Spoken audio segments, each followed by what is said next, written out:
Hello, I'm Mary Ellen Iskandarian, the CEO of Women's World Banking, and I'm so honored to be with you today because this is a time to celebrate the tremendous gains that we've made in financial inclusion. The latest Findex data that was recently released shows that 77% of women around the world now have access to a bank or a mobile money account. And East Asia is on par with these global numbers at 76%, and South Asia is at an unprecedented level of 63% inclusion. It's also become increasingly clear that financial inclusion, particularly through digital financial services, is the linchpin to many other development goals. But the flip side of financial inclusion being recognized as an essential building block is that merely being included, merely owning an account in your own name is no longer enough. And that's where the concept of financial health comes in. Traditionally, financial health has been measured as the ability to come up with the emergency funds that are needed. And we know that women are less likely than men around the world to be able to come up with money at the time of an emergency. But I would encourage all of us to broaden our understanding of financial health to include the ability to prepare for and be resilient to health, income, or climate shocks. Taking just one small example, 75% of adults who were exposed to a natural disaster in the last 3 years have a bank account. They are financially included. But in South Asia, for example, over half of those people lost physical access to those accounts following a climate event. At Women's World Banking, we found one highly effective way to strengthen financial health, and that's by designing products with women, not for women.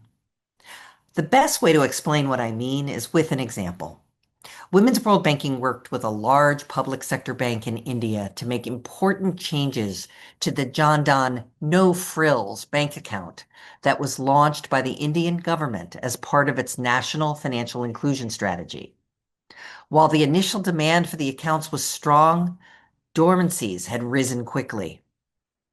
After talking to many account holders about why they weren't using the account, we made some important changes, creating Jan Dhan Plus.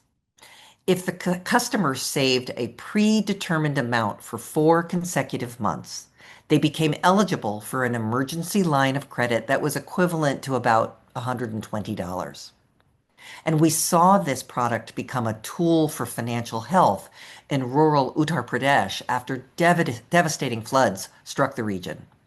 For the households with the savings and the emergency credit combination, more family members ate 3 meals a day, children stayed in school, and families replanted and built back their businesses faster.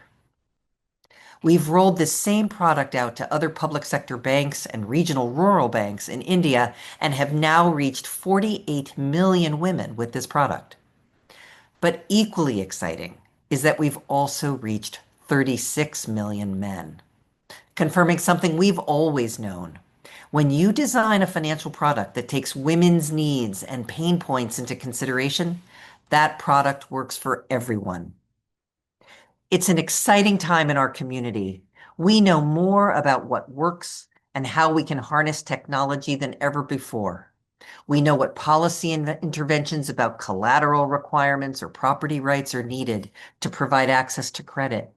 We know how essential financial and digital literacy is if people are going to take full advantage of all that's available to them. And we know that, as the title of the next panel implies, we cannot build a better tomorrow without moving from financial inclusion to financial health. Thank you.